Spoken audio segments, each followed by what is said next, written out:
जय गुरु जी। जय गुरु जी महाराज। शुक्राना गुरु जी महाराज। संगत जी जुड़ जाइए। अंजलि आंटी जय गुरु जी। देविंदर अंकल जय गुरु जी। मेरी आवाज़ आ रही है संगत जी?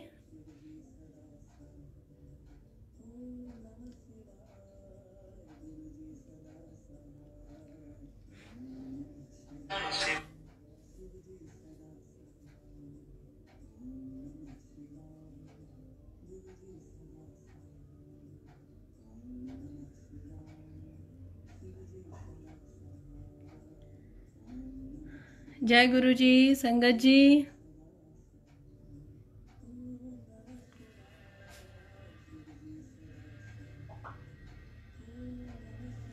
जय गुरु जी। शुक्राना गुरु जी का लख लख शुक्राना मेरे महाराज। अंजलि आंटी जय गुरु जी। आंटी मेरी आवाज़ आ रही है? देविंदर अंकल जय गुरु जी। पूरी संगत को जय गुरु जी। शुक्राना गुरु जी महाराज का जो मुझे आज इस सेवा की काबिल समझा। जय गुरु जी। ओके जय गुरु जी आंटी। ठीक है मैं स्टार्ट करूं?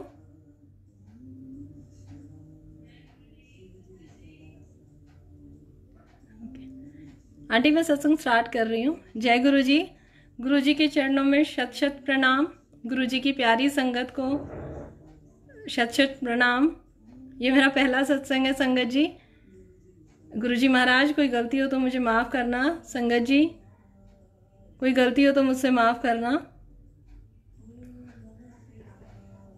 संगत जी जैसे कि लाइफ चल रही थी और पहले अपने बारे में थोड़ा सा बताऊंगी कि ऐसा लगता था ज़िंदगी में जैसे कि 15 दिन तो अच्छे गुजरते थे। 15 दिन बहुत अच्छा लगता था। 15 दिन बहुत लो फील होता था। हाँ नवरात्रे आते थे तो बहुत अच्छा लगता था। कोई गणेश जी पूजा होती थी तो अच्छा लगता था। नहीं तो फिर बहुत मन खराब रहता था। बहुत एनर्जी ऐसे लगती थी लो रहती है। तो मैं सोचती थी क्या कहाँ जुड़ूं क्या करूं जो हमेशा ऐसा ही रहे। ये एनर्जी ऐसी ही रहे जैसे हमेशा रहती है। जैसे जब कोई पूजा पाठ होती है घर में तो अच्छा लगता है। ये एनर्जी ऐसी ही बनी रहे।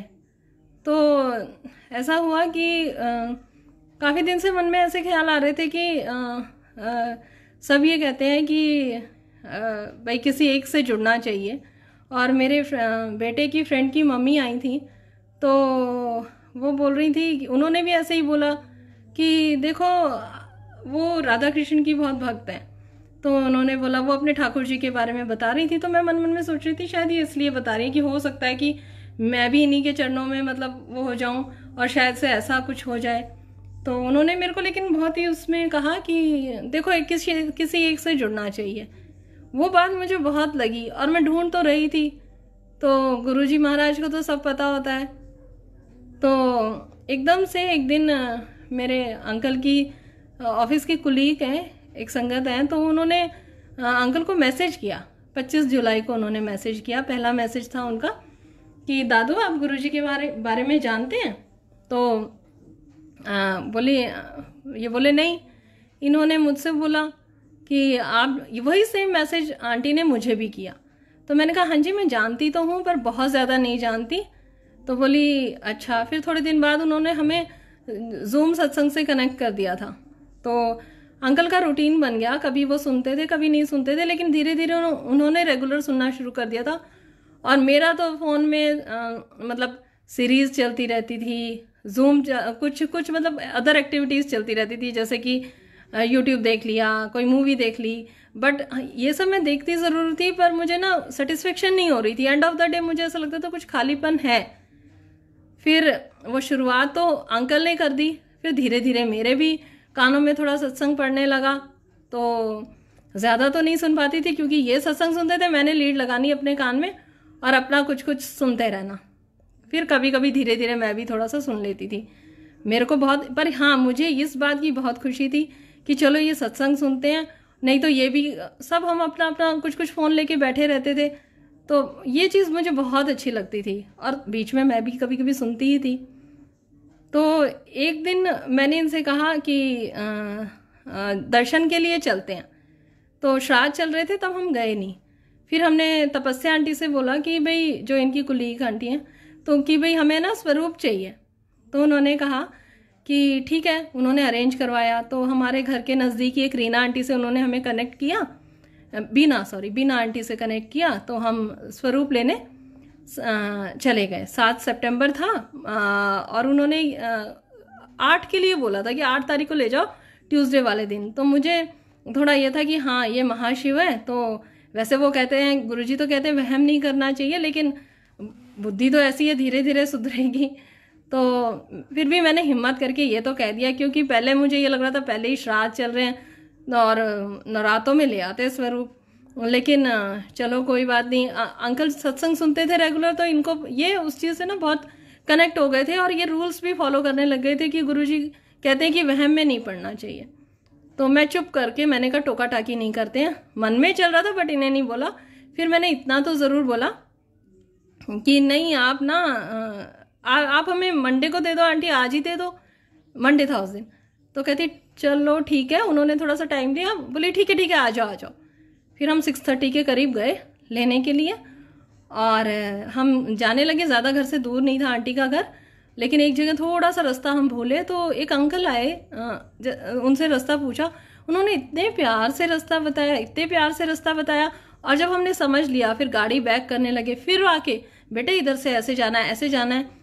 तो अब सोचती हूँ तो मुझे ऐसा लगता है कि वो जैसे कि गुरुजी के रूप में कोई साक्षात ऐसे प्यार से हेल्प करने के लिए, मतलब कि भाई हाँ, इधर उधर भटके ना बच्चे।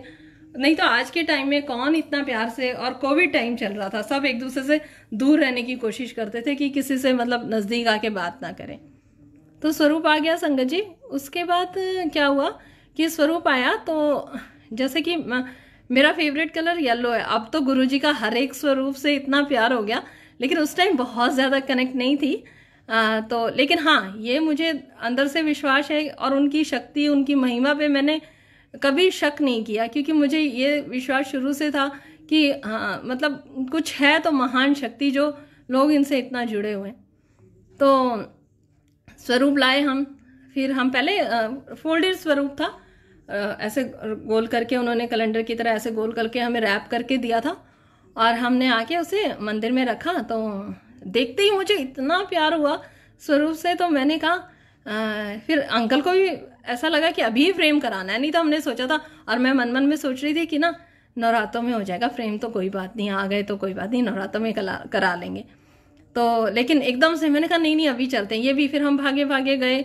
और हाँ, हम गए थे ना, तो और ज़्यादा तो कुछ हमें नहीं पता था, पर बच्चों को कह के गए थे कि गुरुजी महाराज आएंगे तो वेलकम ज़रूर कर देना। तो दोनों बच्चे खड़े थे कि गुरुजी वेलकम, गुरुजी वेलकम। तो उसके बाद फिर हम फ्रेम कराने के लिए गए। फ्रेम कराने के लिए गए तो स्वरूप तो फोल्डेड था, और अंकल ने, हमने उसको फ्रेम वाले को कहा कि हम भैया ये जो है ना, हमें आज कराना है, और हम इसको ना आपके पास छोड़ेंगे नहीं। बोले अभी चाहिए? करे हाँ अभी दे दोगे तो ठीक है। तो उसने खोला भी नहीं, कुछ किया भी नहीं, और कहता गुरुजी का है। तो मैं तो वहीं पे शॉक्ड हो गई थी। मैंने कहा आपको कैसे पता चला? कहते जी मुझे पता है कि ये गुरुजी महाराज का स्वरूप है। मैंने कहा वाह। तो स्वरूप आया, हम 1-1.5 घंटा हमने वेट किया, वहीं घूमते रहे, और फिर हम उसको लेके आ गए। तो संगत जी आया स्वरूप, मिनट से पहले वो लग गया, और फिर मैंने उसकी फ़ोटो वगैरह खींच के मेरी एक फ्रेंड आंटी है तो उनको भेजा, और जिन आंटी से हम लेके आए थे उनको भेजा। तो मेरी फ्रेंड आंटी ने बोला कि क्या बोलते हैं ना, तो इनके आगे ना जल प्रसाद रख देना। तो मैंने कहा कि मैंने कहा मंदिर में ना एक लोटा रखा है जल का, ठीक है वो जल प्रसाद हो जाएगा। और मैंने कहा भाई मैं इतना वो नहीं करूँगी, वहम नहीं करूँगी, ठीक है आ गए हैं गुरुजी, अच्छी बात है, और मैं बस इतना काफ़ी है। तो उसने भी, बेचारी ने फिर बोली चल ठीक है, हाँ हाँ वो तो ठीक है। फिर उसने कहा चाय प्रसाद भी रख देना। तो मैंने उसको तब तो हाँ कह दिया, और मन में सोचा कि इतना सब नहीं करूँगी, कल को आज करूँगी, और कल को नहीं होगा तो वहम आएगा। तो संगत जी एक बात है, जैसे ही स्वरूप लगा ना, तो मन मन में ऐसा लग रहा था, ऐसे नहीं लग रहा था कि कोई ऐसे स्वरूप लग गया या कुछ है, ऐसा लग रहा था कि साक्षात गुरुजी आके बैठे हुए हैं। और इतनी हेजिटेशन मन में कि मैं उनके सामने खड़ी भी नहीं हो पा रही थी। और जैसे कि घर में तो हम किसी भी ड्रेस में घूमते हैं और चेंज करके भी कुछ भी पहन लेते हैं, जैसे तो नाइट ड्रेस भी पहन लेते हैं। तो मुझे इतनी ऐसा लग रहा है जैसे तो कोई महान आत्मा या महान पुरुष आ गए हैं और गद्दी पे विराजमान है और मैं इनके सामने ऐसे थोड़ी जाऊंगी। तो बच्चे भी सहमे सहमे मुझे ऐसे लगे, जैसे बच्चे भी चिल्ला रहे थे, मुझे ऐसा लग रहा है चुप रहो ना है। और मतलब तो मेरी बेटी ने पूछा कि आपको गुरुजी में क्या वो लग रहा है, तो क्या खास है। तो वो क्वेश्चन तो गुरुजी का तो सब कुछ ही खास है, बट बच्चा है वो 8th क्लास का, उसको समझ नहीं आया। पर ये मैं समझ गई थी कि वो कुछ कहना चाह रही है। मैंने कहा आप बताओ आप क्या कहना चाहते हो। कहती मम्मा ये ऐसे लगता है गुरुजी की ना प्रेजेंस महसूस होती है। मैंने कहा जय गुरुजी। मैंने कहा ये तो बहुत बढ़िया बात है, गुरुजी ने तो बच्चों को तो पहले ही अपने चरणों से लगा रखा है। फिर क्या हुआ कि मैं जाके लेट गई, 11:30 थे, मन में वो श्राद्ध का वहम तो चल ही रहा था। और फिर उन्होंने कहा कि फिर मैं लेट गई जाके। तो लेटे लेटे मन में सोचा कि श्राद्ध है और ये है, वो मन में वहम चल रहा था। फिर मैंने सोचा चलो कोई बात नहीं, जल प्रसाद के लिए कहा है तो मैं जल प्रसाद तो रख देती हूँ। मैं उठी, मंदिर से एक छोटा सा ग्लासी थी पीतल की, वो निकाल के मैंने रख दिया जल प्रसाद। चलो जी 2-3 दिन बीत गए। फिर हम सत्संग जूम पे सुन रहे थे, तो सत्संग जूम पे सुन रहे थे तो कहते हैं ना कि हर सत्संग में हमें एक मैसेज मिलता है और वो हमें पता चल जाता है कि हमारे लिए ही है। और कई बार तो ऐसा था पूरा सत्संग नहीं सुन पाते, लेकिन कोई एक लाइन ऐसी क्लिक होती है कि बाद में पता चलता है कि ओहो ये तो हमारे लिए ही है। तो उस दिन मैं ऐसे ही किचन विचन क्लीन करके जूम पे सत्संग चल रहा था, तो मैं ऐसे ही राउंड लगाने गई तो हस्बैंड ने स्पीकर पे ही कर रखा था फोन। तो मैंने सुना उसमें आ रहा था कि भाई गुरुजी घर आए हैं तो उनको चाय प्रसाद रख दो, भोजन प्रसाद रख दो है। अब वो हमारे घर में साक्षात विराजमान है। वो बात मुझे ऐसी क्लिक करी, फिर मैं लेट गई। मन मन में मैंने सोच लिया था कि कल से मैं चाय प्रसाद भी रखूंगी। और अच्छा हमने अंकल ने और मैंने आपस में डिस्कस नहीं किया रात को। मैं सुबह उठी, फटाफट मैंने नहाई धोई और अंकल पूजा करके किचन की तरफ आए तो चाय बन चुकी थी। तो मैंने तो मन में सोच रखा था कि मैं चाय बनाऊंगी और मैंने डाली नहीं थी, उसी में ही थी। और अंकल आ गए तो अंकल कहते हैं मैंने चाय डाली नहीं थी और मन में था कि मैं चाय दूंगी और आपस में हमने डिस्कस नहीं किया था। तो इधर से पूजा करके अंकल आया, अंकल कहते हैं गुरुजी कह रहे हैं मेरी चाय कित्थे है। मैंने कहा जय गुरुजी। मैंने कहा हाँ मैंने ये सोचा ही था आज से चाय प्रसाद रखेंगे। तो संगत जी इस चीज़ से मुझे ये समझ में आया कि जैसे जब हम किसी को कनेक्ट करते हैं गुरुजी से तो कई बार हम डरते हैं कि ये लोग पता नहीं गुरुजी को ठीक से इनकी सेवा करेंगे या नहीं, मतलब ऐसे मन में विचार आता है। लेकिन मुझे ऐसा लगा कि जब गुरुजी के साथ जब कोई इंसान कनेक्ट हो जाता है तो गुरुजी अपने आप ही जो सेवा उससे लेनी है या जो उसको उनको अच्छा लगता है वो अपने आप होता चला जाता। मुझे इस चीज़ से ये मतलब लगा कि भाई हाँ। उसके बाद चाय प्रसाद का रूटीन बन गया। फिर धीरे धीरे मुझे ना खाने का भी लगा कि नहीं मुझे खाना भी रखना है। तो संगत जी मैं हर बात ज़्यादा बड़ी तो नहीं है, जैसे कई लोग होंगे जो टेस्ट करके नहीं बनाते हैं, लेकिन मेरी ऐसी आदत थी कि मैं हर चीज़ चक्के बनानी, हर चीज़ चक्के बनानी।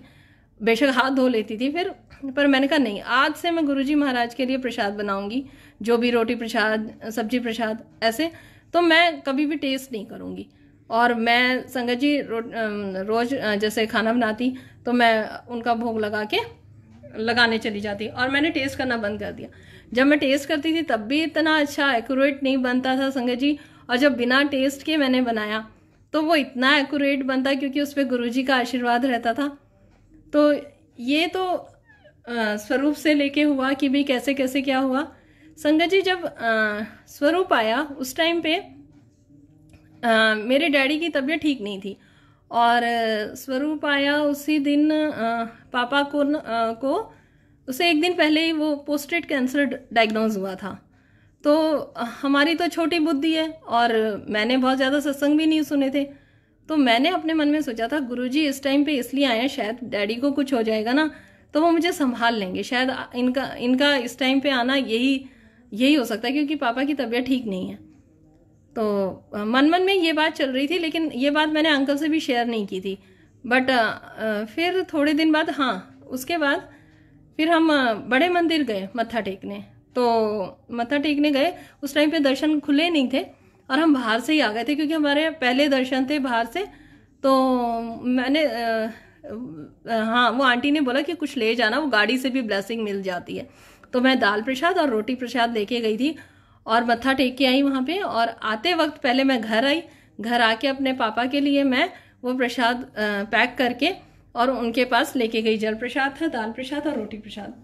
तो संगत जी, जैसे पोस्टेट कैंसर तो डायग्नोज हो गया था, लेकिन एक और तकलीफ पापा को बहुत रहती थी। वो कहते थे मेरे पेट में ना बहुत ज़्यादा कटन सी महसूस होती है, कुछ इतनी अनईजीनेस रहती है कि वो मैं डॉक्टर से शेयर नहीं कर पाता कि वो चीज़ क्या है। उससे पापा बहुत परेशान रहते थे।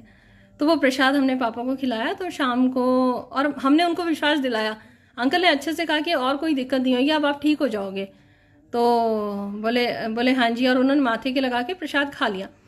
शाम को हमने उनसे पूछा कि आपकी तबीयत कैसी है और क्या, तो कहते हैं कि भाई पता नहीं क्या बात है, प्रसाद का समझूं या क्या समझूं, आज मेरा पेट नहीं कट रहा। तो मुझे तो पता था कि ये किसकी महिमा है और ये सब क्या हो रहा है, और पर पापा ने ये चीज़ महसूस करी कि प्रसाद खाने के बाद, और इवन हम शायद 1-2 बजे तक उनको प्रसाद खिला के आए थे, और 4-5 बजे ही उन्होंने ये बोल दिया था कि वो शॉप पे जाते हैं, उनका अपना बिजनेस है, तो वो शॉप पे जा रहे थे। उसी टाइम उन्होंने हमें बताया था कि भाई मुझे आज वो चीज़ महसूस नहीं हुई। तो हमें मतलब इतना अच्छा लगा। और फिर उसके बाद फिर मैंने कहा कि कृपा तो गुरुजी करते ही हैं, और मैंने फिर उनको मंत्र जाप गुरुजी की का स्वरूप उनके फ़ोन में भेजा, और मैंने कहा कि बस अब आप मंत्र जाप करो और इन पे विश्वास रखो। तो वो बोले ठीक है।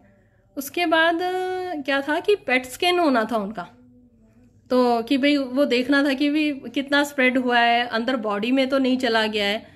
तो संगत जी, उसकी रिपोर्ट बिल्कुल नॉर्मल आई, और ये आया कि बस उसी एरिया में थोड़ा सा पोस्टेट है, पोस्टेट में ही कैंसर है, और अदरवाइज और सारा कहीं भी नहीं गया। तो जय गुरु जी, शुक्राना गुरु जी। संगत जी, उसके बाद फिर उनकी रिकवरी हुई, और फिर उनका पोस्टेट का ऑपरेशन हुआ और रोबोटिक सर्जरी हुई उनकी, और अभी वो ठीक है। थोड़ी बहुत छोटी मोटी दिक्कत तो है, लेकिन वैसे उनको वैसे कोई तकलीफ नहीं है, और आगे जो भी है वो गुरुजी महाराज, मुझे पूरा विश्वास है कि अपनी मेहर करेंगे। फिर उसके बाद संगत जी, मैं एक दिन में ऐसे ही बैठी और सत्संग सुन रही थी। तो एक आंटी ने बोला कि मेरी तबीयत खराब थी और मेरे पास कोई भी नहीं था। तो गुरुजी महाराज कहते हैं कि बटरफ्लाई के रूप में आके दर्शन देते हैं, मोर के रूप में अपनी संगत को ऐसे ब्लेस करते हैं। तो कहती है कि बटरफ्लाई आई और मेरे तुलसी जी के गमले में आके बैठी, और बहुत देर बैठी रही। तो मैं सोच रही थी कि मुझे तो कहाँ बटरफ्लाई दिखेगी, यहाँ तो इतने सारा पॉल्यूशन है। और चलो गुरुजी महाराज अपने चरणों से जोड़ लिया, ये मुझे पूरा विश्वास है। अच्छा संगत जी, मुझे गुरुजी की शक्ति पे कभी भी शक नहीं हुआ, पर हाँ, जैसे संगत बोलती है कि वो खुद चुनते हैं, तो मैं ये जरूर सवाल पूछती थी उनसे कि सच में आपने मुझे चुन लिया, मैं इस लायक हूँ? तो ये सवाल मेरे मन में बहुत चलता था। तो मैं कहती थी गुरुजी महाराज मुझे बस इस बात का ये मतलब साइन दे दो कि सच में आपने मुझे चुन लिया। तो अपने चरणों से जोड़ लिया। चरणों से जोड़ने वाला भी एक ये है कि मैं शुरू में जब सत्संग सुनते थे कि गुरुजी से मांगना नहीं है, और ये तो मैं मन में सोचती थी अब गुरुजी से मांगना भी नहीं है तो इनसे बोलें क्या। फिर एक दिन एक सत्संग सुना, उसमें ये लाइन किसी ने बोली कि बस गुरुजी से ये अरदास करो कि अपने चरणों से जोड़ लो। मुझे मतलब इतना अच्छा लगा कि हाँ सच में ये बोल सकते हैं। नहीं तो किसी भी मंदिर में जाते हैं और मत्था टेकते हैं और अपनी चीज मांग के आ जाते हैं, तो गुरुजी से तो मांगना नहीं है। तो अब क्या कन्वर्सेशन होगी गुरुजी से, तो कि भाई गुरुजी महाराज अपने चरणों से जोड़ लो। फिर बटरफ्लाई की बात बता रही थी, तो उन्होंने संगत ने कहा कि भाई ऐसे ऐसे। तो मैंने कहा गुरुजी महाराज यहाँ तो बटरफ्लाई दिखेगी नहीं, पर कोई बात नहीं, वहम नहीं करते, और कोई बात नहीं, मुझे नहीं दिखेगी तो भी मेरा विश्वास आपके ऊपर पूरा है। तो संगत जी एक दिन सेकंड टाइम जब हम बड़े मंदिर जा रहे थे, तब भी दर्शन बाहर से ही थे, अंदर खुले नहीं थे। खुले दर्शन, अंदर से दर्शन अलाउ नहीं थे उस टाइम, बाहर से ही हम मत्था टेकने आए थे। तो घर से गाड़ी निकली और थोड़ी दूर गई, और करीब करीब हमारे घर से 45 मिनट्स का रास्ता है गुरुजी का, बड़े मंदिर का 45-50 मिनट्स। संगत जी हर 5 मिनट में, हर 10 मिनट में, हर 15 मिनट में इतनी बटरफ्लाई के दर्शन हुए, इतने दर्शन हुए कि गुरुजी ने तो बस पूरा अच्छे से दर्शन देके दिल को खुश कर दिया, और थोड़ा ये विश्वास हो गया कि हाँ गुरुजी ने हमें अपने चरणों से लगाया है। तो जब वापस आए तब भी फिर संगत जी 28 सितंबर को मेरी भाभी का ऑपरेशन हुआ था, नहीं 29 को ऑपरेशन हुआ था भाभी जी का, और मैंने 28 को ही शिव पुराण शुरू कर दी थी। मैं जब भी फ़ोन खोलती थी तो कोई कोई संगत ऐसे बोलती थी कि शिव पुराण गुरुजी कहते हैं कि पढ़ो, गुरुजी कहते हैं कि पढ़ो।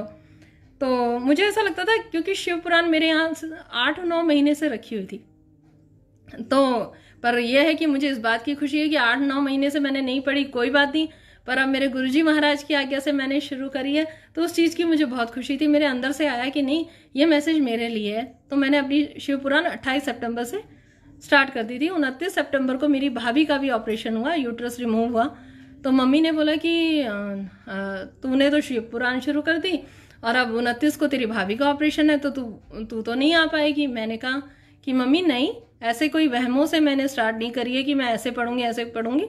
गुरुजी कहते हैं कि भाई सेवा भी करो और जब टाइम मिले तब पढ़ लो। तो 28 के बाद तो 29 से तो भाभी के उस हॉस्पिटल के चक्कर में हॉस्पिटल जाना पड़ा, तो 28 को थोड़ी सी पढ़ के, मंडे था शायद उस दिन, तो थोड़ी सी पढ़ के और 29 से फिर मेरा हॉस्पिटल में सुबह के टाइम जाना शुरू हो गया। तो मैं रात को 8-9 बजे आती थी और आने के बाद शिव पुराण पढ़ती थी। 4 दिन बाद भाभी डिस्चार्ज हो गई। अच्छा, भाभी जब ओटी से आई तो उनको बहुत पेन हो रहा था, जैसे पेन किलर का असर खत्म हो रहा था, तो उनका दर्द बहुत बढ़ता जा रहा था। तो मैंने क्या किया, फ़ोन में मंत्र जाप लगा दिया और उनको वॉमिटिंग जैसा फील हो रहा था, तो जैसे ही मैंने मंत्र जाप लगाया तो वो लेट गई, क्योंकि मैं भी बहुत घबरा गई थी। मैंने कहा कि ऐसे टाइम में अभी ओटी से निकले हुए आधा 1 घंटा भी नहीं हुआ, अब भी अगर इन्होंने वॉमिटिंग करी तो इनको तो बहुत पेन होएगी।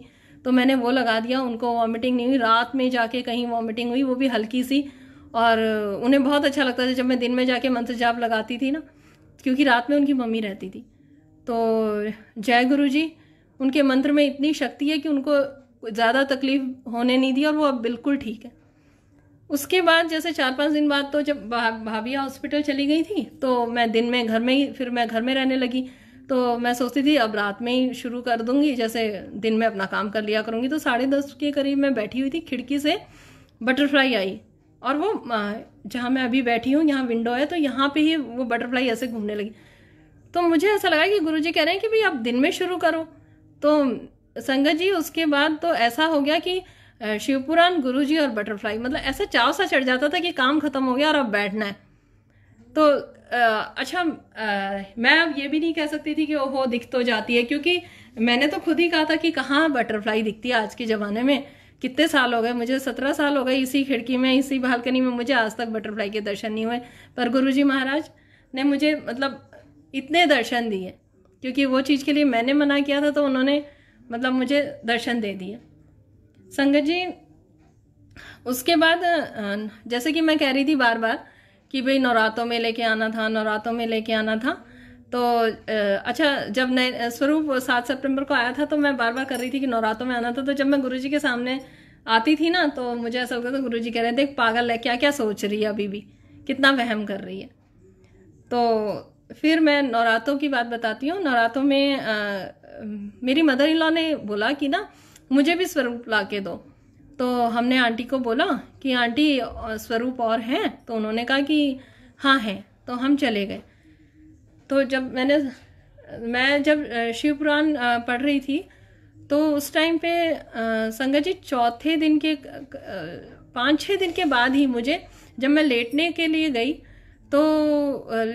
गई तो उन्होंने, गुरुजी ने, जो चिनार के पत्ते वाला जो गुरुजी का चोला है, हल्का स्काई से पर्पल से कलर का, और हाथ ऐसे करके वो बैठे हुए हैं, वो उस चोले में मुझे, और जैसे मैं शिवपुराण जैसे बैठ के मैं पढ़ती हूँ उसी जैसे वैसे बैठी हुई हूँ, और मैंने आंख बंद कर रखी है और मेरे बॉडी में शिवरिंग होती है। मुझे स्वप्न में ऐसे दर्शन हुए और ऐसे बैठी हूँ, तो जैसे बॉडी में शिवरिंग हो रही है, और एक पर्दा सा हटा और फिर मुझे दिखाई दिया कि वहाँ पे ऐसे पर्पल चोले में, और फेस बहुत ज़्यादा क्लियर नहीं था, पर जैसे तीर का जो केस होता है जिसमें तीर डालते हैं वो, पर उसमें मोर के पंख हैं।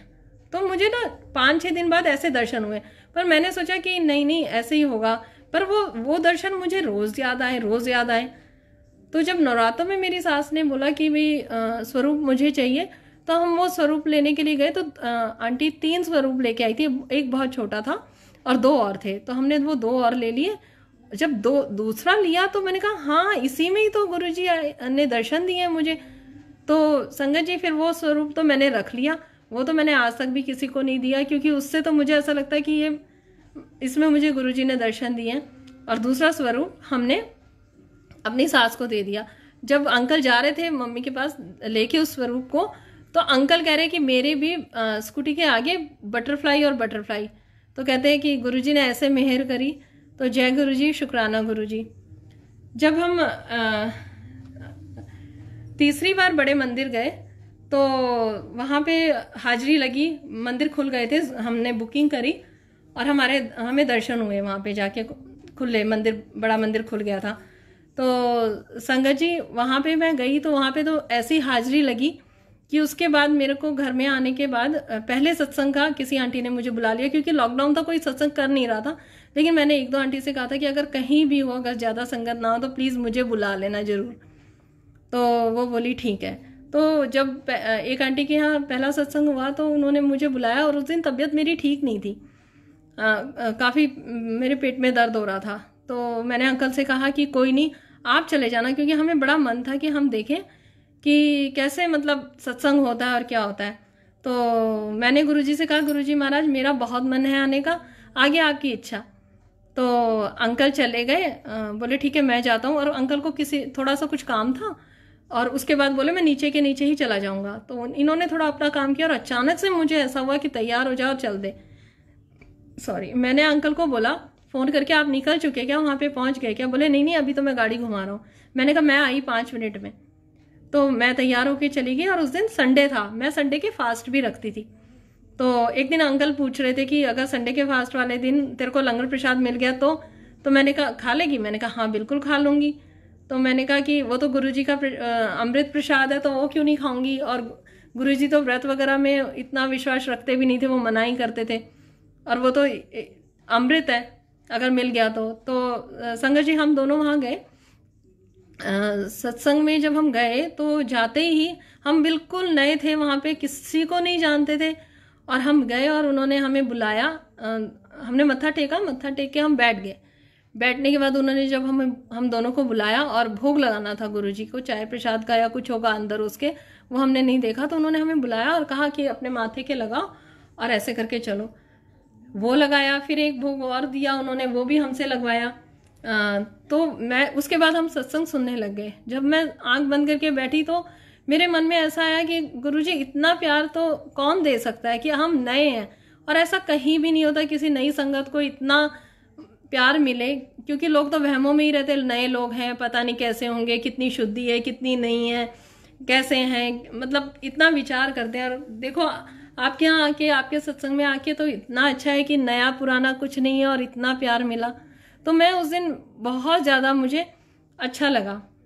तो फिर वहाँ पे प्रसाद मिला, हमने खा लिया, और वहाँ से सत्संग में जाने की शुरुआत हुई। फिर फर्स्ट सत्संग तो संडे को अटेंड किया, सेकंड सत्संग भी संडे को अटेंड किया, 3 संडे बीते, तीनों संडे को सत्संग अटेंड हुआ, और तीनों संडे मैंने वो फिर प्रसाद खाया। व्रत का करीब करीब शाम को प्रसाद मिल जाता तो मैं खा लेती थी।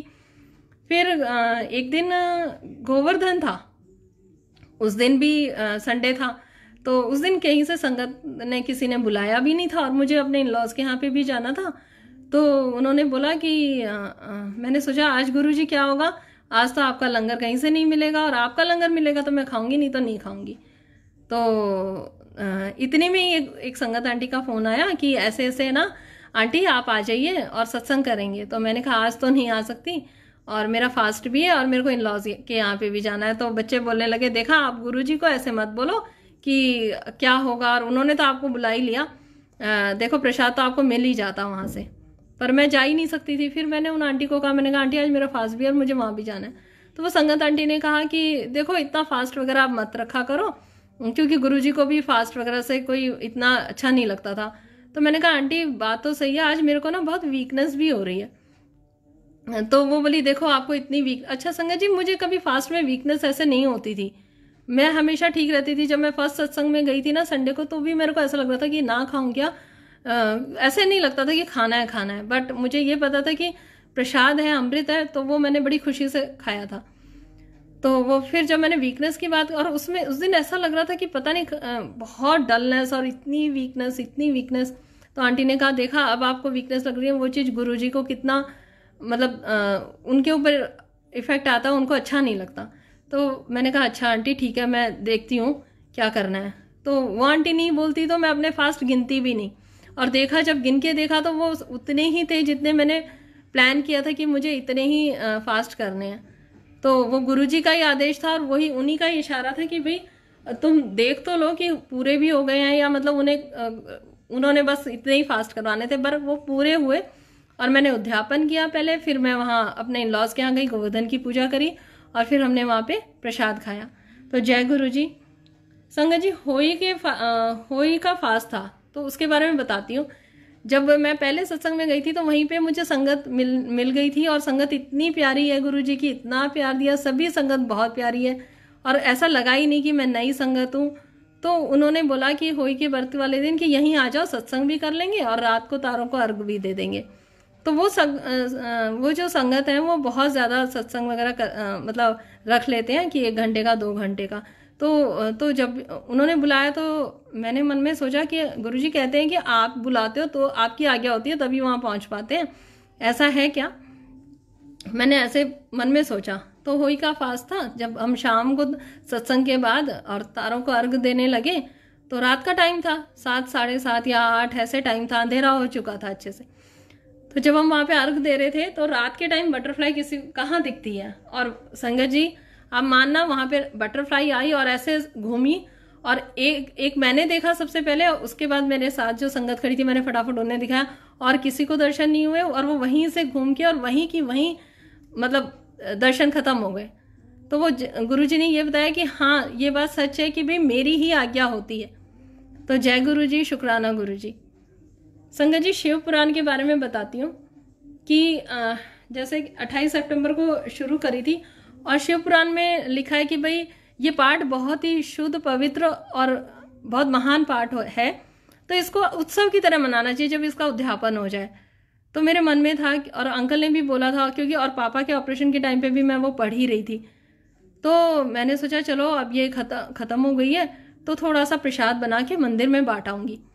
तो संगत जी अंकल की मीटिंग आ गई, सुबह हम निकल नहीं पाए, तो नहीं निकल पाए तो मुझे कोई प्रॉब्लम नहीं हुई, क्योंकि गुरुजी का हुक्म है कि भाई वहम नहीं करना, अगर कुछ ऐसा होता है तो मन में वहम नहीं लाना। मैं बहुत रिलैक्स थी, और शाम को एक उन्हीं संगत का फ़ोन आया कि आंटी आज ना शुक्राने का सत्संग होगा, और मतलब शुक्राना करेंगे और सत्संग करेंगे। मैंने कहा हाँ जी।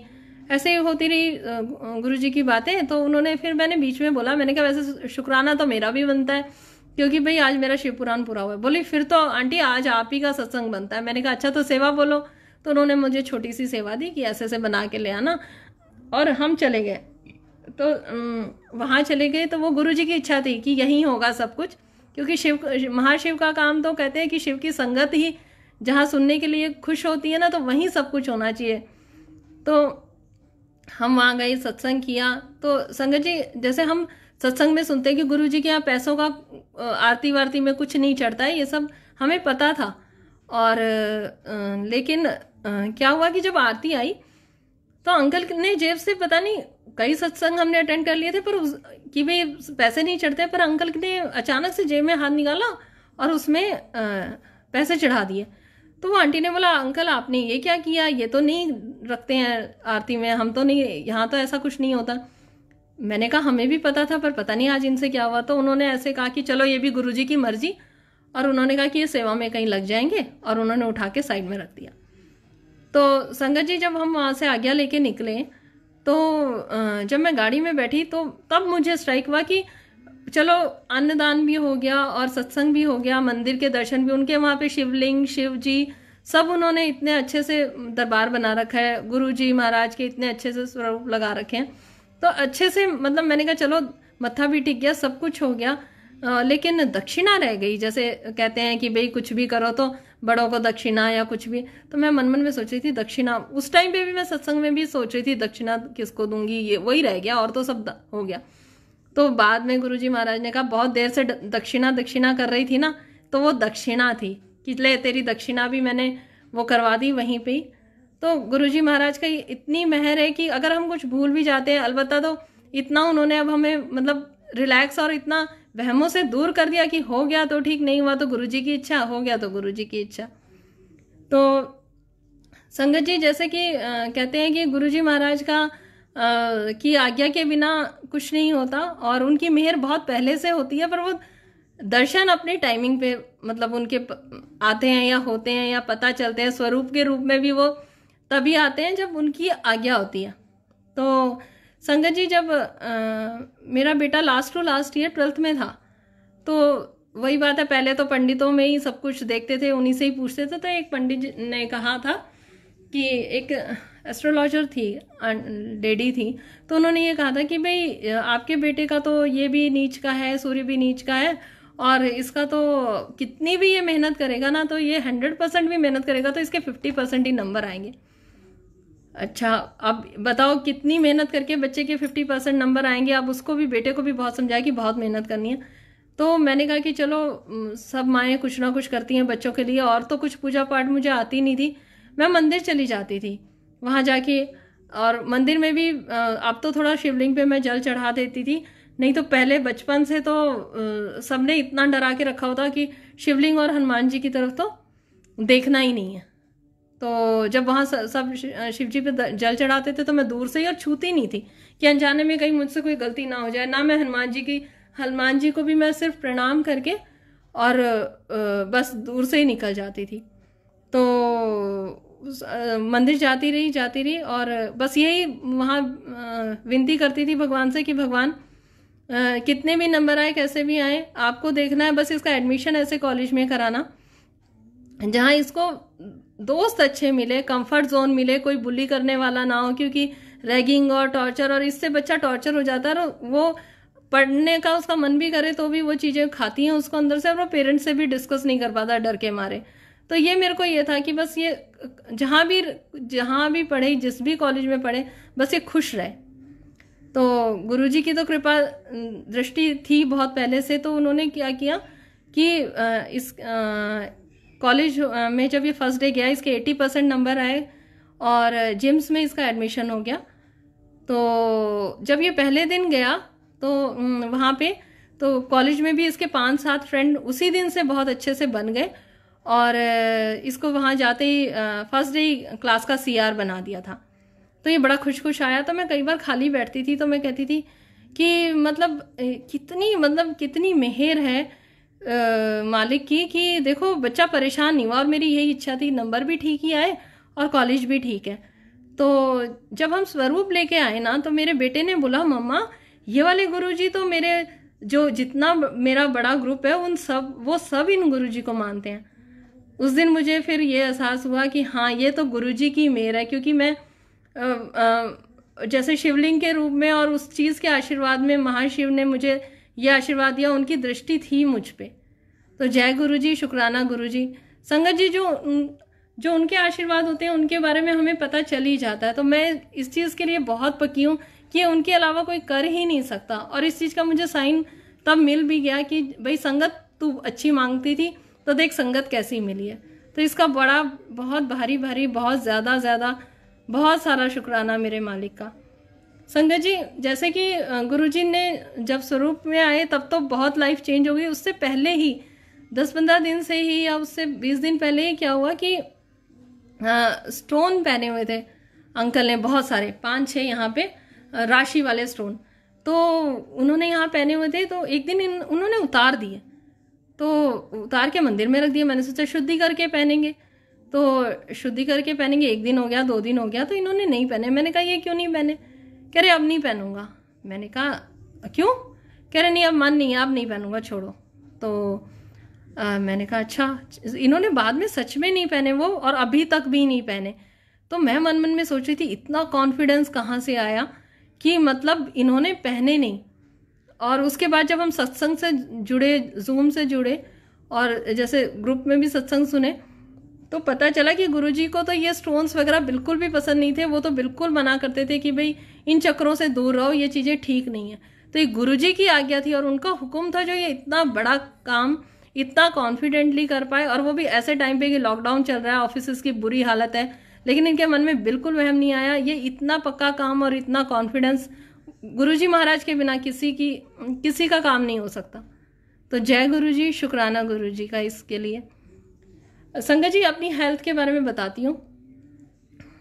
मुझे मतलब 13-14 साल की उम्र से ही पेट में दर्द, महीने में 2 दिन तो मुझे इतनी कस के पेट में दर्द होता था कि मेरे मम्मी डैडी ने भी बहुत इलाज करा लिया था मेरा, और शादी के बाद भी इलाज हुए, और अभी तक भी। अब मैंने ट्रीटमेंट लेना छोड़ भी दिया, बस 2 दिन मेरे को, एक दिन तो बहुत दर्द होता है। उस टाइम पे तो तीनों मेरे दोनों बच्चे और अंकल सब मेरे उसमें आ जाते हैं, कोई पानी देगा, कुछ कोई सेवा करेगा, ऐसे करके।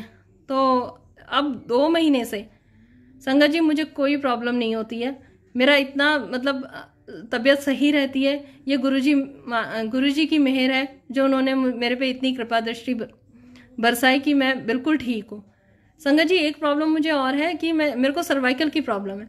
तो जब बच्चे छोटे थे तो वो कहते थे टेस्ट बना दो मम्मी, हमारा टेस्ट है। तो मैं क्वेश्चंस बनाने की कोशिश करती थी, तो मैं ज़्यादा लिख भी नहीं पाती थी। मेरे ये तीन उंगलियां और ये हिस्सा ना ऐसे ऐसे करने में दिक्कत होती थी।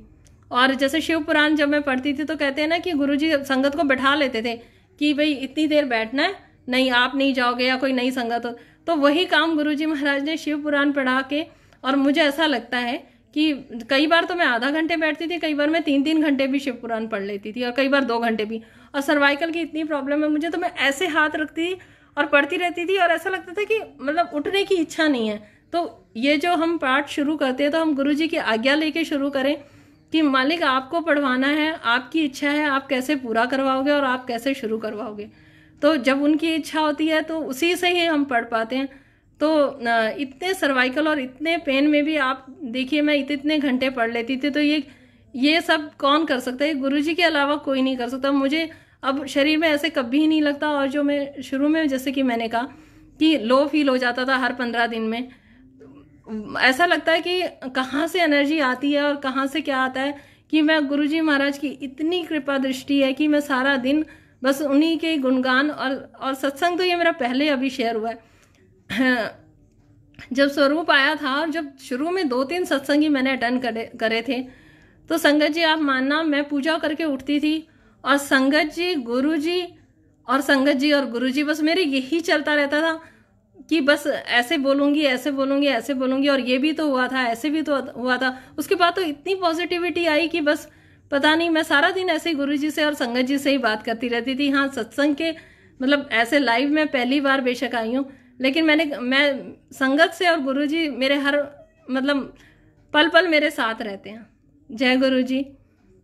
संगत जी, बच्चों के बारे में बताती हूँ कि बच्चे शुरू से मतलब ऐसा नहीं लगा, बच्चों को तो इन्होंने इतना प्यार से जोड़ा अपने साथ। बेटी मेरी 8th क्लास में है और मतलब उसका वो इतनी क्लियर रहती है अपने थॉट्स को लेके अभी से। एक दिन हम बाहर गए हुए थे तो हमने उसको बोला हुआ है कि हम हैं घर में या नहीं है, घर में कोई भी एक भी मेंबर है तो शाम की चाय प्रसाद बनाना, तुम पी लो, गुरुजी को पिला दो, हम नहीं है तो भी। तो वो बोली मम्मा आज आप नहीं होगे तो मैं कॉफ़ी बनाऊंगी। मैंने कहा ठीक है बेटा कॉफ़ी बना लेना, कोई बात नहीं। तो वो भूल गई कि गुरुजी की भी कॉफ़ी बनानी है या गुरुजी को भोग लगाना है। हाँ, तो उसने क्या किया, अपना मग लिया और कहती मम्मा मैंने जो मैंने जिस साइज़ के मग में मैं पीती हूँ उतना ही मैंने दूध डाला था और सेम उसी तरीके से मैंने कॉफ़ी बनाई थी और वो कॉफ़ी इतनी फालतू बनी, वो इतनी सरप्राइज थी। तो कहती उस वक्त मुझे याद आया हाँ गुरुजी को भी तो भोग लगाना है। घर में घुसते ही उसने बोला गुरुजी की बात बताऊं? मैंने कहा हाँ बताओ। तो मुझे इतनी खुशी हुई कि देखो कितना सोच को पलट दिया गुरुजी महाराज ने, कितनी अच्छी सोच, कितनी पॉजिटिव सोच के साथ हमें जोड़ दिया कि हर चीज़ में हमारे गुरुजी ही रहते हैं हमेशा। संगत जी, ये हल्दी कुमकुम होता है साउथ इंडियंस में, तो एक आंटी ने मुझे बुलाया था तो मैं वहाँ हल्दी कुमकुम के लिए चली गई और उन्होंने मुझे हल्दी कुमकुम लगाया और उन्होंने बोला कि माता के मंदिर में चलोगी? तो मैंने कहा हाँ जी चलूँगी। तो बोली तुम्हारे एज के लोगों के लिए तो फाइनेंस की बहुत इस टाइम पे इम्पोर्टेंस है, तो वहाँ जाके ना आप एक कमल का फूल चढ़ा देना। मैंने कहा अच्छा, हाँ मैंने पूछा था कि प्रसाद वगैरह क्या लेके जाना है, तो बोली तुम तो ना कमल का फूल लेके चढ़ा देना क्योंकि पैसों में अच्छा रहता है। मैंने कहा अच्छा। मैंने कहा कहाँ से मिलेगा ऐसे करके, तो बोली कि वहीं से मिल जाएगा। मैंने कहा हाँ जी। अच्छा संगत जी, मैं वहाँ से आ गई और मैं आई तो मुझे इतना बुरा लगा। मैंने कहा हाँ गुरुजी, मैंने ये क्या कर दिया। एक तरीके से तो मैंने मतलब मेरे मन में मांगने का आया और मैंने मतलब मुझसे तो ये गलती हुई है। फिर मैंने गुरुजी को अरदास करी कि मालिक अगर आपकी इच्छा हो तो भेजना, आपकी इच्छा हो तो मत भेजना। संगत जी फ्राइडे को हमें जाना था, तो फ्राइडे को दिवाली से पहले की बात है, तो सफाइयाँ शुरू कर दी थी हमने। तो मैं फर्स्ट हाफ में तो सफाई कर रही थी और मेरे दिमाग से बिल्कुल स्किप हो गया। तो 1-2 बजे, 4 बजे हमें निकलना था, तो मैंने 1-2 बजे के करीब मैंने उनको फ़ोन किया, पर मैं अपने मुंह से भी नहीं मना करना चाहती थी। मैं सोच रही थी कि आंटी को अच्छा नहीं लगेगा, तो मैंने बोला कि आंटी हाँ जी बताइए कितने बजे निकलना है। तो बोली कि 4 बजे ही निकलना है और मैं तो जा ही रही हूँ, तुम बताओ। मैंने कहा आंटी अच्छा। फिर उनको जैसे ही फ़ोन किया ना, उसी टाइम पे पहले फ़ोन तो उन्होंने उठाया नहीं था, दूसरे फ़ोन में फिर उन्होंने फ़ोन किया, तो उसके बीच में मुझे पेट में दर्द शुरू हो गया। तो मैंने कहा आंटी मेरे ना पेट में दर्द हो रहा है हल्का हल्का, ज़्यादा नहीं है बट हल्का हल्का है, तो वो ठीक भी हो सकता है। पर फिर वो आंटी ने खुद ही बोला कि बेटा दर्द हो रहा है ना, तो फिर आप रहने दो, क्यों फालतू में वो रिस्क लेना ना, तबीयत ख़राब होगी तो। मैंने कहा हाँ जी।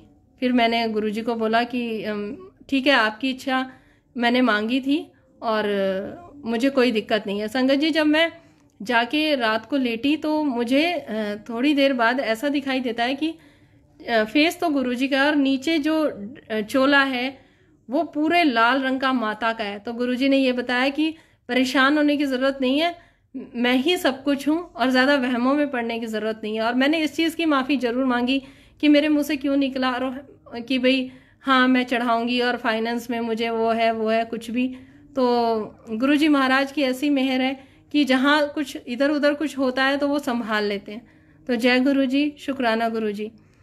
संगत जी मेरी मम्मी के यहाँ पे रेंट पे नीचे लोग रहते हैं, तो एक दिन मम्मी का फ़ोन आया कि उनका बेटा रेंट में जो है, उनका बेटा 2nd ईयर में है और वो एक लेटर लिखा उसने अपने पेरेंट्स को कि मैं बड़ा आदमी बन के ही अब आऊँगा, और वो घर छोड़ के चला गया। तो मैंने कहा ओहो, तो थोड़ा दुख भी हुआ, लेकिन मुझे पता था कि एक तो 2nd ईयर का लड़का है, थोड़े दिन बाद पता नहीं क्या रहेगा। लेकिन अभी तो ये लोग पंडित से पूछेंगे और ऐसे करेंगे, तो मैंने इतना सुन लिया, दुख हुआ, सब ठीक है। फिर मैं भूल गई उस बात को। फिर 5-6 दिन हो गए और मम्मी का फिर 5 दिन हो गए, मम्मी का फ़ोन आता है। तो मम्मी बोली कि उसकी माँ का बहुत बुरा हाल है रो रो के, और अब क्या होगा, वो तो बहुत ज़्यादा परेशान है, भाई माँ का दिल है। तो जब मैंने ये सुना मैंने कहा अभी तक नहीं पता चला। तो उन्होंने, मम्मी ने बोला कि नहीं अभी तक नहीं पता चला, कोई सुराख नहीं है, सब जगह पूछ लिया। फिर संगत जी मैं पाठ से उठी और एकदम से मुझे उनकी याद आई और मैंने मत्था टेके गुरुजी के आगे अरदास करी। मैंने कहा मालिक कुछ ऐसा नहीं मांग रही हूँ, और एक माँ का दर्द है आप जानते हो सबसे ज़्यादा, आप देखो। उसने कहा कि मैं बड़ा आदमी बन के आऊँगा, बड़ा आदमी जब वो बन के आएगा तब तक तो उसकी माँ का क्या हाल होगा। तो हे गुरुजी महाराज उन पे अपनी कृपा दृष्टि डालिए। तो संगत जी मैं जाके लेटी और रात हो गई थी 9-10 बजे। उस दिन कुछ ऐसा था कि मैं 10-11 बजे के करीब जाके लेटी और मैं थक भी गई थी। तो मम्मी का फ़ोन आया, तो मम्मी ने ऐसे बताया कि उनका बेटा मिल गया। फिर मैं वहाँ से उठी और गुरुजी महाराज को मत्था टेके शुक्राना करने आई, और उस एकदम से मेरे मुंह से निकला ये मेरे गुरुजी ने किया है, उनको बोल देना गुरुजी का थैंक यू कर देंगे। तो मम्मी ने कहा हाँ हाँ मैं बोल दूंगी। तो महाराज की ऐसी मेहर होती है, जैसे कि महाराज बोलते हैं कि भाई तुम एक आ जाते हो तो मैं पड़ोसी, मोहल्ला और रिश्तेदार सभी को ब्लेस करता हूँ। तो ये गुरुजी की महिमा है। और संगत जी बेटे के बर्थडे के बारे में बताती हूँ कि बेटे का बर्थडे था 10 नवंबर को। तो जैसे हम वीडियोस देखते रहते हैं, और जब मैं कनेक्ट हुई तो मैंने अपने आप को, अपनी लाइफ को इतना चेंज कर दिया कि मैंने काफ़ी सारे गुरुजी के ग्रुप, गुरुजी के सत्संग, गुरुजी के भजन, पूरा फ़ोन का पैटर्न ही मैंने चेंज कर दिया, यूट्यूब और ये सब करके। और जो मैं कुकरी के ग्रुप में थी और वो सब मैंने छोड़ दिया और मैं इन्हीं चीज़ों से कनेक्ट हो गई। तो जब मैं ऐसे फ़ोन देख रही थी तो एक वीडियो आया, उसमें गुरुजी का सत्संग कर रहे थे और वहाँ क्या चल रहा था कि बधाई हो, जन्मदिन की बधाई हो। वो वीडियो ना पहले कभी आया, ना आज तक भी वो वीडियो फिर कभी नहीं आया, ना कभी कोई अभी तक मैंने ऐसा कोई वीडियो नहीं देखा। तो कहते हैं ना कि गुरुजी अपनी बधाई हो, अपना मैसेज हो, कुछ भी हो, वो किसी ना किसी तरीके से पहुंचा ही देते हैं।